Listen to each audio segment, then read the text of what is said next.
আল্লাহ তাআলা পবিত্র কুরআনে বলেছেন, আমি তোমাকে সবচেয়ে সুন্দর কাহিনী শোনাচ্ছি, আর সেই কাহিনী হল নবী ইউসুফ আলাইহিসসালামের জীবনী। এটি শুধু একটি গল্প নয়, এটি ধৈর্য, সততা, ক্ষমা এবং আল্লাহর উপর অটুট বিশ্বাসের এক জীবন্ত দৃষ্টান্ত, যেখানে একজন শিশু ভাইদের ঈর্ষার শিকার হয়ে কূপে নিক্ষিপ্ত হন, দাস হিসাবে বিক্রি হন, মিথ্যা অভিযোগে কারাগারে যান, কিন্তু শেষ পর্যন্ত হয়ে ওঠেন মিশরের ক্ষমতাধর মন্ত্রী। আজ আমরা শুনব সেই অবিশ্বাস্য হৃদয়স্পর্শী কাহিনী। চলুন শুরু করা যাক। ফিলিস্তিনের এক সুন্দর সকাল, নবী ইয়াকুব আলাইহিসসালামের ঘর। তিনি একজন নবী, আল্লাহর প্রিয় বান্দা। তার 12টি পুত্র সন্তান, কিন্তু তার মধ্যে একজন বিশেষ, ইউসুফ, ছোট্ট, সুন্দর, নিষ্পাপ। সেদিন সকালে ছোট্ট ইউসুফ ছুটে এলেন তার পিতার কাছে। তার চোখে বিস্ময়, মুখে উত্তেজনা। আব্বু, আব্বু, ইউসুফ ডাকলেন। ইয়াকুব আলাইহিসসালাম হাসলেন। কি হয়েছে বাবা, এত উত্তেজিত কেন? আব্বু, আমি একটা স্বপ্ন দেখেছি, এমন অদ্ভুত স্বপ্ন। ইয়াকুব আলাইহিসসালাম তার ছেলেকে কাছে বসালেন। বলো, কি দেখেছ? ইউসুফ তার নিষ্পাপ চোখে তাকিয়ে বললেন, আব্বু, আমি দেখলাম 11টা তারা, আর সূর্য আর চাঁদ, তারা সবাই আমাকে সিজদা করছে। ইয়াকুব আলাইহিসসালামের চোখ বিস্ময়ে বড় হয়ে গেল। তিনি একজন নবী, তিনি বুঝতে পারলেন এই স্বপ্নের অর্থ। 11টা তারা মানে ইউসুফের 11 ভাই, সূর্য আর চাঁদ মানে তার বাবা মা, সিজদা মানে সম্মান। এই স্বপ্নের অর্থ, ইউসুফ একদিন অনেক বড় হবে, এত বড় যে তার নিজের পরিবার তাকে সম্মান করবে। কিন্তু ইয়াকুব আলাইহিসসালাম চিন্তিত হলেন। তিনি জানতেন মানুষের হৃদয়ে ঈর্ষা কত বিপদ ডেকে আনতে পারে। তিনি ইউসুফের মাথায় হাত রাখলেন, গম্ভীর কণ্ঠে বললেন, বাবা, এই স্বপ্নের কথা তোমার ভাইদের কখনো বলো না, একদম না। কেন আব্বু? ইউসুফ নিষ্পাপভাবে জিজ্ঞেস করলেন। কারণ শয়তান মানুষের মনে ঈর্ষা ঢুকিয়ে দেয়। তোমার ভাইয়েরা হয়তো ঈর্ষান্বিত হতে পারে, তারা তোমার ক্ষতি করার চেষ্টা করতে পারে। ইউসুফ মাথা নাড়লেন। ঠিক আছে আব্বু, আমি কাউকে বলবো না। কিন্তু ইয়াকুব আলাইহিসসালাম জানতেন না ভবিষ্যৎ কি নিয়ে আসবে। ইউসুফের বড় ভাইয়েরা লক্ষ্য করছিল। তারা দেখছিল তাদের বাবা ইউসুফকে বেশি ভালোবাসেন, ইউসুফের সাথে বেশি সময় কাটান, তাকে বেশি আদর করেন। একদিন তারা একসাথে বসল গোপনে, 10 জন ভাই। বড় ভাই রুবেন বলল, তোমরা কি লক্ষ্য করেছ, আব্বু ইউসুফকে আমাদের চেয়ে বেশি ভালোবাসেন? আরেকজন যোগ করল, শুধু ইউসুফ না, তার ছোট ভাই বিনিয়ামিনকেও, কিন্তু ইউসুফকে সবচেয়ে বেশি। এটা ঠিক না, একজন রাগে বলল। আমরা 10 জন, আমরা শক্তিশালী, আমরা আব্বুকে সাহায্য করি, কিন্তু আব্বু সেই ছোট্ট বাচ্চাকে বেশি ভালোবাসেন। ঈর্ষা তাদের হৃদয়ে বিষের মতো ছড়িয়ে পড়ছিল। তারা ভাবতে লাগল কিভাবে এই সমস্যার সমাধান করা যায়। একজন বলল, আমরা ইউসুফকে মেরে ফেলতে পারি। সবাই চুপ হয়ে গেল। এত বড় কথা! কিন্তু শয়তান তাদের মনে কুমন্ত্রণা দিচ্ছিল। হ্যাঁ, আরেকজন বলল, যদি ইউসুফ না থাকে তাহলে আব্বু আমাদের দিকে মনোযোগ দেবেন। কিন্তু রুবেন, যে একটু বেশি দায়িত্বশীল ছিল, বলল, না, আমরা তাকে মারব না, সেটা খুব বড় গুনাহ। বরং আমরা তাকে কোনো দূরের জায়গায় ফেলে আসতে পারি, কোনো কূপে। কেউ না কেউ তাকে তুলে নেবে, তারপর সে অনেক দূরে চলে যাবে। তারা সবাই রাজি হল। শয়তান তাদের অন্ধ করে ফেলেছিল। পরের দিন ভাইয়েরা তাদের পিতার কাছে গেল। আব্বু, তারা বলল, আমরা আগামীকাল পশু চড়াতে যাব দূরের মাঠে। আমরা ইউসুফকেও নিতে চাই, সে আমাদের সাথে খেলবে, মজা করবে। ইয়াকুব আলাইহিসসালামের মন চাইছিল না ইউসুফকে পাঠাতে। তিনি একটা অস্বস্তি অনুভব করছিলেন। না, তিনি বললেন, আমি ইউসুফকে পাঠাতে চাই না, আমার মন বলছে না। কেন আব্দু? ভাইয়েরা জিজ্ঞেস করল। আমি ভয় পাচ্ছি, হয়তো নেকড়ে বাঘ তাকে খেয়ে ফেলবে। সে তো ছোট, নিজেকে রক্ষা করতে পারবে না। ভাইয়েরা হাসল। আব্বু, আমরা তো 10 জন আছি, আমরা সবাই শক্তিশালী। আমরা থাকতে নেকড়ে বাঘ কিভাবে তাকে খাবে? আমরা তাকে রক্ষা করব। ইউসুফও পিতার কাছে আবদার করলেন, আব্বু, আমি যেতে চাই আমার ভাইদের সাথে, প্লিজ। অবশেষে ইয়াকুব আলাইহিসসালাম রাজি হলেন, ভারী মন নিয়ে। ঠিক আছে, কিন্তু তোমরা তার ভালো যত্ন নেবে। অবশ্যই আব্বু। পরের দিন সকালে ইউসুফ তার ভাইদের সাথে রওনা হলেন। ইয়াকুব আলাইহিসসালাম দরজায় দাঁড়িয়ে দেখলেন তারা দূরে চলে যাচ্ছে। তার মন ভারী, একটা অশুভ অনুভূতি। কিন্তু তিনি জানতেন না আল্লাহর পরিকল্পনা কত বিশাল। তারা অনেক দূর চলে গেল, জনমানবহীন এক জায়গায়। সেখানে একটা পুরনো কূপ, গভীর, অন্ধকার। হঠাৎ ভাইয়েরা ইউসুফকে ঘিরে ধরল। ইউসুফ ভয় পেলেন। কি হয়েছে? তোমরা কি করছো? তারা কোনো কথা বলল না। তারা ইউসুফের জামা খুলে নিল, সেই সুন্দর জামা যা তার পিতা তাকে দিয়েছিলেন। না ভাইয়া, থামো, আমি কি করেছি? ইউসুফ কাঁদতে শুরু করলেন, কিন্তু তাদের হৃদয় শক্ত হয়ে গিয়েছিল। তারা ইউসুফকে তুলে নিয়ে গেল কূপের কাছে। ইউসুফ চিৎকার করছেন, ভাইয়া, আব্বু, আম্মু, বাঁচাও! কিন্তু কেউ নেই, শুধু নিঃসঙ্গ মরুভূমি। তারা ইউসুফকে কূপে ফেলে দিল। ইউসুফ পড়ে গেলেন নিচে, অন্ধকারে। কূপের নিচে জল আছে। তিনি কোনো মতে একটা পাথরে দাঁড়ালেন। চারদিকে ঠান্ডা, অন্ধকার। উপরে তাকালেন, দেখলেন তার ভাইদের ছায়া। তারা চলে যাচ্ছে। একটা ছোট্ট শিশু, একা, অন্ধকার কূপে। ইউসুফ কাঁদছেন, আল্লাহ, তুমি আমাকে বাঁচাও। আর ঠিক সেই মুহূর্তে আল্লাহ তাকে সান্ত্বনা দিলেন। তার মনে একটা ওয়াহি এলো, ভয় পেও না ইউসুফ, একদিন তুমি তোমার ভাইদের কাছে এই ঘটনার কথা বলবে, আর তারা চিনতেও পারবে না তোমাকে। এই কথা শুনে ইউসুফের মনে একটু শান্তি এলো, আল্লাহ তার সাথে আছেন। ইতিমধ্যে ভাইয়েরা একটা ছাগল জবাই করল। তার রক্ত নিয়ে ইউসুফের জামায় মাখিয়ে দিল। তারপর সন্ধ্যায় ফিরল বাড়িতে, কাঁদতে কাঁদতে, নাটক করে। ইয়াকুব আলাইসাল্লাম দরজায় দাঁড়িয়েছিলেন। তার ছেলেদের দেখে ছুটে এলেন। ইউসুফ কোথায়? তিনি জিজ্ঞেস করলেন দ্রুত, তার কণ্ঠে আতঙ্ক। ভাইয়েরা কাঁদতে লাগল। আব্বু, আব্বু, ইউসুফ! কি হয়েছে ইউসুফের? বলো! ইয়াকুব চিৎকার করলেন। আব্বু, আমরা দৌড় প্রতিযোগিতা করছিলাম। ইউসুফকে একটু দূরে আমাদের জিনিসপত্র পাহারা দিতে রেখেছিলাম, আর আর যখন ফিরলাম তারা ইউসুফের রক্তমাখা জামা বের করল। নেকড়ে বাঘ তাকে খেয়ে ফেলেছে। ইয়াকুব আলাইসাল্লাম সেই জামা হাতে নিলেন, তাকিয়ে দেখলেন জামায় রক্ত আছে, কিন্তু জামা ছেঁড়া নেই, একটা দাগও নেই। তিনি বুঝতে পারলেন এটা মিথ্যে। কোনো নেকড়ে বাঘ যদি সত্যিই কাউকে খায় তাহলে জামা ছেড়ে যায়, ক্ষতচিহ্ন থাকে, কিন্তু এই জামা একদম ঠিক আছে। তার ছেলেরা মিথ্যে বলছে, কিন্তু তিনি কিচ্ছু বললেন না, শুধু জামাটা বুকে চেপে ধরলেন। না, তিনি কাপা বলাই বললেন, তোমরা মিথ্যে বলছ, তোমাদের মন তোমাদের দিয়ে খারাপ কাজ করিয়েছে। আমি ধৈর্য ধরব, আল্লাহ আমাকে সাহায্য করবেন। তারপর তিনি নিজের ঘরে গেলেন আর কাঁদতে শুরু করলেন। কাঁদলেন এত বেশি যে তার চোখ দুর্বল হয়ে গেল, দৃষ্টিশক্তি কমে গেল। কিন্তু তিনি জানতেন ইউসুফ বেঁচে আছে, কোথাও না কোথাও। পরের দিন সকালে একটা বাণিজ্য কাফেলা সেই পথ দিয়ে যাচ্ছিল। তারা মিশরে যাচ্ছিল পণ্য বিক্রি করতে। তাদের পানি শেষ। তারা সেই কূপের কাছে থামল। এখানে একটা কূপ আছে, পানি তুলি, একজন বলল। তারা বালতি নামালো কূপে। কূপের ভেতর ইউসুফ সেই বালতি দেখলেন। তিনি সেটা শক্ত করে ধরলেন। উপরে যে পানি তুলছিল সে চিৎকার করল, এই, এখানে কেউ আছে, একটা ছেলে! সবাই ছুটে এলো। তারা ইউসুফকে তুলে আনল। একটা সুন্দর নিষ্পাপ শিশু, ভেজা কাপড়, কাঁপছে ঠান্ডায়, কিন্তু এত সুন্দর মুখ। এটা কে? তারা অবাক হল। তারপর একজন বলল, এটা একটা গোলাম হতে পারে, কেউ হয়তো তাকে ফেলে গেছে। চলো মিশরে নিয়ে গিয়ে বিক্রি করি। তারা ইউসুফকে নিয়ে চলল মিশরের দিকে। ইউসুফ চুপচাপ, কিছু বলছেন না। তিনি জানেন আল্লাহ তার সাথে আছেন। কাফেলা মিশরে পৌঁছল। মিশরের বাজারে তারা ইউসুফকে বিক্রয়ের জন্য দাঁড় করালো। অনেক মানুষ এলো দেখতে, এত সুন্দর একটা ছেলে। মিশরের একজন উচ্চপদস্থ কর্মকর্তা আজিজ সেখানে এলেন। তিনি ইউসুফকে দেখলেন, মুগ্ধ হলেন।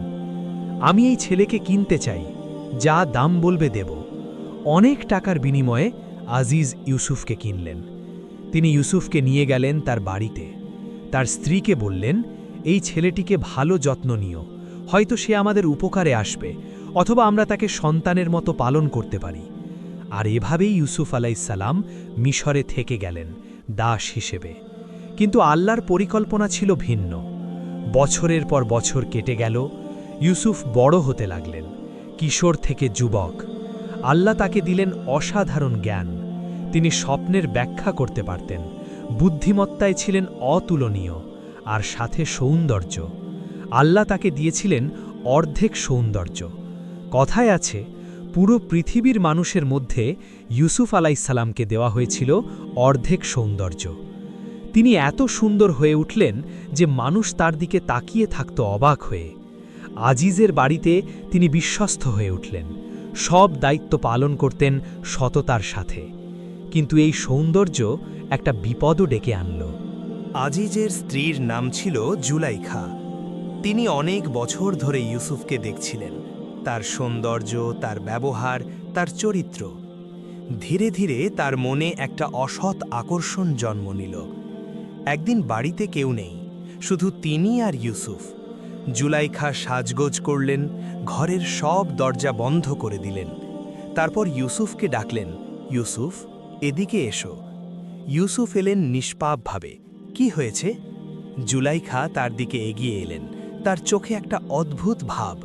ইউসুফ, আমি তোমাকে অনেক দিন ধরে দেখছি, তুমি এত সুন্দর। তিনি ইউসুফের দিকে হাত বাড়ালেন। ইউসুফ বুঝতে পারলেন তিনি কি বলতে চাইছেন। তার রক্ত যেন জমে গেল। না, তিনি পিছিয়ে গেলেন। এটা ভুল, এটা পাপ। কিসের ভুল? এখানে কেউ নেই, কেউ জানবে না। জুলাইখা আরও কাছে এলেন, কিন্তু ইউসুফ দৃঢ় কণ্ঠে বললেন, আল্লাহ দেখছেন, আল্লাহ সব কিছু দেখছেন, আমি এই পাপ করব না। তোমার মালিক আমার স্বামী, তিনি আমাকে বিশ্বাস করে এই বাড়ির দায়িত্ব দিয়েছেন, আমি কখনো বিশ্বাসঘাতকতা করব না। জুলাইখা রাগান্বিত হলেন, কিন্তু থামলেন না। তিনি দরজার দিকে ছুটে গেলেন, ইউসুফের জামার পেছন দিক ধরে। ইউসুফ পালাতে চেষ্টা করলেন, জামা ছিঁড়ে গেল পেছন থেকে। তিনি দরজা খুলে বাইরে বেরোলেন, আর ঠিক সেই মুহূর্তে দরজায় দাঁড়িয়ে আছেন আজিজ, ইউসুফের মালিক। জুলাইখা হতবাক, ইউসুফও। জুলাইখা দ্রুত পরিস্থিতি সামলালেন। তিনি অভিনয় শুরু করলেন। তুমি এসে গেছো। তিনি তার স্বামীর দিকে ছুটে গেলেন। দেখো, এই দাসটা কি করেছে, সে আমার সাথে খারাপ ব্যবহার করতে চেয়েছে, তাকে শাস্তি দিতে হবে। আজিজ তাকালো ইউসুফের দিকে, তারপর জুলাইখার দিকে। কিন্তু জুলাইখার একজন আত্মীয় যে বুদ্ধিমান সেখানে ছিল। সে বলল, একটু দেখো, ইউসুফের জামা কোথা থেকে ছেঁড়া? সবাই তাকালো। জামা পেছন থেকে ছেঁড়া, এর মানে ইউসুফ পালাচ্ছিল আর জুলাইখা তাকে ধরার চেষ্টা করছিল। যদি ইউসুফ সত্যিই খারাপ কিছু করতে চাইতো, তাহলে জামা সামনে থেকে ছিঁড়ত। সুতরাং ইউসুফ সত্য বলছে, জুলাইখা মিথ্যা বলছে। আজিজ বুঝতে পারল।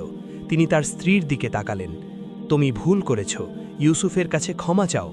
তারপর ইউসুফকে বললেন, তুমি এই ঘটনা ভুলে যাও, কাউকে বলো না। কিন্তু খবর ছড়িয়ে গেল। মিশরের সম্ভ্রান্ত মহিলারা গসিপ করতে শুরু করল। শুনেছ, আজিজের স্ত্রী তাদের দাসের প্রেমে পড়েছে। কি লজ্জা, একজন সম্ভ্রান্ত মহিলা একজন দাসকে!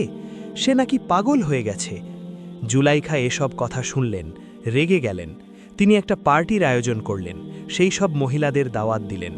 পার্টিতে তিনি সবাইকে ফল দিলেন, আর সাথে ছুরি, ফল কাটার জন্য। সবাই ফল কাটছে, গল্প করছে। ঠিক সেই সময়ে জুলাইখা বললেন, ইউসুফ, এদিকে এসো। ইউসুফ আলাইহিসসালাম ঘরে প্রবেশ করলেন, আর যা হলো, সব মহিলা তার দিকে তাকালো এবং তার সৌন্দর্য দেখে এতটাই হতভাগ হয়ে গেল যে তারা ফলের বদলে নিজেদের হাত কেটে ফেলল। রক্ত ঝরছে হাত থেকে, কিন্তু তারা খেয়ালই করছে না, শুধু তাকিয়ে আছে ইউসুফের দিকে। এ তো মানুষ নয়, তারা বিস্ময়ে বলল, এ তো একজন সম্মানিত ফেরেশতা। জুলাইখা বললেন, দেখেছ, এই সেই ব্যক্তি যার জন্য তোমরা আমাকে দোষ দিয়েছিলে। হ্যাঁ, আমি তাকে প্রস্তাব দিয়েছিলাম, কিন্তু সে অস্বীকার করেছে। এখন যদি সে আমার কথা না মানে, তাহলে তাকে কারাগারে পাঠাবো। ইউসুফ আলাইহিসসালাম আল্লাহর কাছে দোয়া করলেন, আল্লাহ, কারাগার আমার কাছে এই পাপের চেয়ে ভালো, আমাকে রক্ষা করো। আর আল্লাহ তার দোয়া কবুল করলেন, কিন্তু পরীক্ষার মাধ্যমে। শেষ পর্যন্ত আজিজ সিদ্ধান্ত নিল, গসিপ বন্ধ করতে হলে ইউসুফকে কিছুদিন কারাগারে রাখতে হবে। যদিও ইউসুফ নির্দোষ, তবুও তাকে কারাগারে পাঠানো হলো। অন্ধকার স্যাঁতসেঁতে কারাগার, অপরাধীদের সাথে। কিন্তু ইউসুফ কোনো অভিযোগ করলেন না। তিনি জানতেন এটা আল্লাহর পরীক্ষা। কারাগারে তিনি মানুষদের আল্লাহর পথে ডাকতে শুরু করলেন। তাদের ভালো কথা বলতেন, সাহায্য করতেন। কারাগারে দুজন বিশেষ বন্দী এলো। একজন ছিল রাজার পানপাত্র বাহক, আরেকজন রুটি বানানোর দায়িত্বে। একদিন তারা দুজনই স্বপ্ন দেখল। সকালে পানপাত্র বাহক বলল, ইউসুফ, আমি একটা স্বপ্ন দেখেছি। কি দেখেছ? ইউসুফ জিজ্ঞেস করলেন। আমি দেখলাম 3টে আঙুরের লতা, সেগুলো থেকে আঙুর এলো। আমি সেই আঙুর চিপে রস বের করে রাজার পেয়ালায় ঢাললাম। ইউসুফ হাসলেন। এর ব্যাখ্যা ভালো। 3 দিনের মধ্যে রাজা তোমাকে ক্ষমা করে দেবে, তুমি আবার তোমার কাজে ফিরে যাবে। পানপাত্র বাহক খুশি হল। রুটি প্রস্তুতকারক বলল, আমিও একটা স্বপ্ন দেখেছি। আমার মাথায় 3টে ঝুড়ি, তাতে রুটি, আর পাখিরা সেই রুটি খাচ্ছে। ইউসুফের মুখ গম্ভীর হল। এর ব্যাখ্যা খারাপ। 3 দিনের মধ্যে তোমাকে মৃত্যুদণ্ড দেওয়া হবে, আর পাখিরা তোমার শরীর খাবে। রুটি প্রস্তুতকারক ভয় পেল। ইউসুফ পানপাত্র বাহককে বললেন, যখন তুমি বের হবে রাজাকে আমার কথা বলো, বলো এখানে একজন নির্দোষ মানুষ আছে। পানপাত্র বাহক প্রতিশ্রুতি দিল। ঠিক 3 দিন পর সব ঘটল যেমন ইউসুফ বলেছিলেন। পানপাত্র বাহক মুক্তি পেল, রুটি প্রস্তুতকারককে মৃত্যুদণ্ড দেওয়া হলো। কিন্তু পানপাত্র বাহক ইউসুফের কথা ভুলে গেল, রাজাকে বলল না। ইউসুফ আরও কয়েক বছর কারাগারে রইলেন, ধৈর্য ধরে, আল্লাহর উপর ভরসা করে। কয়েক বছর পর মিশরের রাজা একটা ভয়ঙ্কর স্বপ্ন দেখল। সে দেখল 7টা মোটাসোটা গাভী, আর 7টা শুকনো গাভী এসে সেই মোটা গাভীগুলো খেয়ে ফেলছে। আরও দেখল 7টা সবুজ শস্যের শীষ, আর 7টা শুকনো শীষ সবুজ শীষগুলো গ্রাস করছে। রাজা ভয়ে ঘুম থেকে উঠল। সকালে সে তার সব জ্যোতিষী পণ্ডিতদের ডাকল। এই স্বপ্নের ব্যাখ্যা দাও, সে হুকুম দিল। কিন্তু কেউ পারল না। মহারাজ, এটা তো এলোমেলো স্বপ্ন, এর কোনো অর্থ নেই। রাজা চিন্তিত। ঠিক তখন পানপাত্র বাহকের মনে পড়ল ইউসুফের কথা। সে বলল, মহারাজ, আমি একজনকে চিনি যে স্বপ্নের ব্যাখ্যা করতে পারে। কারাগারে একজন আছে, তার নাম ইউসুফ। ডেকে আনো তাকে, দ্রুত। দূত এলো কারাগারে। ইউসুফ, রাজা তোমাকে ডেকেছেন, দ্রুত চলো। কিন্তু ইউসুফ বললেন, আমি যাব না যতক্ষণ না আমার নির্দোষিতা প্রমাণ হয়। রাজাকে বলো সেই মহিলাদের জিজ্ঞেস করতে যারা তাদের হাত কেটেছিল, আমার বিরুদ্ধে অভিযোগ কি ছিল। দূত ফিরে গেল। রাজা মহিলাদের ডাকল, তোমরা কি ইউসুফ থেকে খারাপ কিছু দেখেছিলে? সবাই বলল, না, আল্লাহর কসম, আমরা তার কোনো দোষ জানি না। জুলাইখাও স্বীকার করল। এখন সত্য প্রকাশ হল, আমিই তাকে প্রলুব্ধ করতে চেয়েছিলাম, সে সত্যবাদী। রাজা সন্তুষ্ট হল। এবার ইউসুফকে সম্মানের সাথে ডাকা হলো। রাজা বলল, তোমার স্বপ্নের ব্যাখ্যা কি? ইউসুফ বললেন, 7টা মোটা গাভী মানে 7 বছর ভালো ফসল হবে। 7 শুকনো গাভী মানে তারপর 7 বছর দুর্ভিক্ষ আসবে। 7টা সবুজ শীষও একই অর্থ। 7 বছর সমৃদ্ধি, তারপর 7 বছর অভাব। আপনি যা করবেন, ভালো 7 বছরে খুব বেশি ফসল ফলান, সংরক্ষণ করুন, কারণ পরের 7 বছর খুব কঠিন হবে। রাজা বিস্মিত, এত স্পষ্ট ব্যাখ্যা। সে বলল, তুমি শুধু জ্ঞানী নয়, তুমি বিশ্বস্ত। আমি তোমাকে মিশরের খাদ্য ভাণ্ডারের দায়িত্ব দিচ্ছি। আর এভাবে ইউসুফ আলাইহিস সালাম, যিনি একদিন কূপে ছিলেন, দাস ছিলেন, কারাগারে ছিলেন, তিনি হলেন মিশরের অন্যতম ক্ষমতাশালী মন্ত্রী। ইউসুফ তার দায়িত্ব পালন শুরু করলেন। ভালো 7 বছরে তিনি সব ফসল সংগ্রহ করলেন, বিশাল গুদাম বানালেন, মানুষকে বললেন বেশি বেশি ফলান, সংরক্ষণ করুন। মানুষ প্রথমে বুঝল না, কেন এত, আমাদের তো প্রয়োজন নেই। কিন্তু ইউসুফের হুকুম তারা মানল। 7 বছর শেষ, তারপর শুরু হলো দুর্ভিক্ষ। বৃষ্টি নেই, ফসল নেই, চারদিকে শুষ্কতা। মিশরের আশেপাশের সব দেশে দুর্ভিক্ষ, মানুষ অনাহারে মরছে। কিন্তু মিশরে পর্যাপ্ত খাবার, ইউসুফের সংরক্ষিত খাদ্য। মানুষ সব দেশ থেকে মিশরে আসছে খাবার কিনতে। ইউসুফ ন্যায়ের সাথে সবাইকে খাবার বিক্রি করছেন। আর দূর ফিলিস্তিনে, যেখানে ইয়াকুব আলাইহিসসালাম থাকেন, সেখানেও দুর্ভিক্ষ। ইয়াকুব আলাইহিসসালাম তার ছেলেদের বললেন, আমি শুনেছি মিশরে খাবার আছে, তোমরা সেখানে যাও, খাবার কিনে আনো। 10 ভাই রওনা হলো মিশরের উদ্দেশ্যে। ছোট ভাই বিনিয়ামিনকে তারা সাথে নিল না। ইয়াকুব তাকে পাঠাতে চাইলেন না। ইউসুফের পর এখন বিনিয়ামিন তার একমাত্র সান্ত্বনা। মিশরে পৌঁছে তারা খাদ্যমন্ত্রীর কাছে গেল, ইউসুফের কাছে। ইউসুফ তাদের দেখলেন, তিনি সাথে সাথে চিনতে পারলেন এরা তার ভাইয়েরা। কিন্তু ভাইয়েরা তাকে চিনল না। কিভাবে চিনবে? তারা তো ছোট্ট একটা শিশুকে কূপে ফেলেছিল। এখন সামনে মিশরের ক্ষমতাশালী মন্ত্রী। ইউসুফ তাদের সাথে কথা বললেন, তোমরা কোথা থেকে এসছো? ফিলিস্তিন থেকে। আমরা খাবার কিনতে এসেছি। তোমরা কতজন ভাই? আমরা ছিলাম 12 ভাই। একজন মারা গেছে, একজন ছোট আমাদের বৃদ্ধ পিতার সাথে আছে। ইউসুফের চোখে জল এলো। তার বাবা এখনও তাকে মনে রাখেন। তিনি ভাবলেন এখন তাদের পরীক্ষা করা দরকার, তারা কতটা পরিবর্তন হয়েছে। তিনি বললেন, আমার মনে হচ্ছে তোমরা গুপ্তচর, তোমরা এসেছো আমাদের দুর্বলতা দেখতে। না না, আল্লাহর কসম, আমরা সৎ মানুষ। প্রমাণ করো, তোমাদের সেই ছোট ভাইকে নিয়ে এসো, তাহলে বিশ্বাস করব। তারপর ইউসুফ তাদের খাদ্য দিলেন, কিন্তু তাদের একজনকে জিম্মি রাখলেন। যখন ছোট ভাইকে নিয়ে আসবে তখন এই ভাইকে ছেড়ে দেব। ভাইয়েরা বাড়ি ফিরল চিন্তিত হয়ে। তারা ইয়াকুবকে সব বলল। আব্বু, সেই মন্ত্রী বলেছেন বিনিয়ামিনকে নিয়ে যেতে, নইলে আমাদের ভাইকে ছাড়বে না। ইয়াকুব কাঁদলেন। আবার আবার আমার সন্তানকে নেবে? ইউসুফের পর এখন বিনিয়ামিন? আব্বু, আমরা প্রতিশ্রুতি দিচ্ছি, আমরা তাকে রক্ষা করব। অনেক কষ্টেই ইয়াকুব রাজি হলেন। আল্লাহর উপর আমার ভরসা। ভাইয়েরা বিনিয়ামিনকে নিয়ে মিশরে গেল। ইউসুফ বিনিয়ামিনকে দেখলেন, তার আপন ভাই, একই মায়ের ছেলে। তিনি কাঁদতে চাইলেন, কিন্তু নিজেকে সামলালেন। তিনি তাদের খাবার দিলেন, আপ্যায়ন করলেন। তারপর গোপনে তার সেবকদের বললেন, আমার সোনার পেয়ালা নিয়ে সেই ছোট ভাইয়ের ব্যাগে রেখে দাও। পরের দিন যখন তারা রওনা হলো, ইউসুফ সৈন্য পাঠালেন। থামো, তোমরা চুরি করেছ। চুরি? আমরা চোর নই, আমরা কিছু চুরি করিনি। রাজার সোনার পেয়ালা হারিয়ে গেছে, আমরা নিইনি, তল্লাশি করো। সৈন্যরা তল্লাশি করল, আর বিনিয়ামিনের ব্যাগে পেয়ালা পাওয়া গেল। বিনিয়ামিন হতবাক, আমি জানি না এটা কিভাবে এলো। মিশরের আইন অনুযায়ী যে চুরি করবে সে দাস হয়ে থাকবে। ভাইয়েরা মিনতি করল, প্লিজ, এই ছেলে না, আমাদের বৃদ্ধ বাবা আছে, অন্য কাউকে রাখুন। ইউসুফ বললেন, না, যে চুরি করেছে সেই থাকবে। বিনিয়ামিন মিশরে থেকে গেল। ভাইয়েরা ভারী মনে ফিরল। তারা ইয়াকুবের কাছে ফিরল খালি হাতে।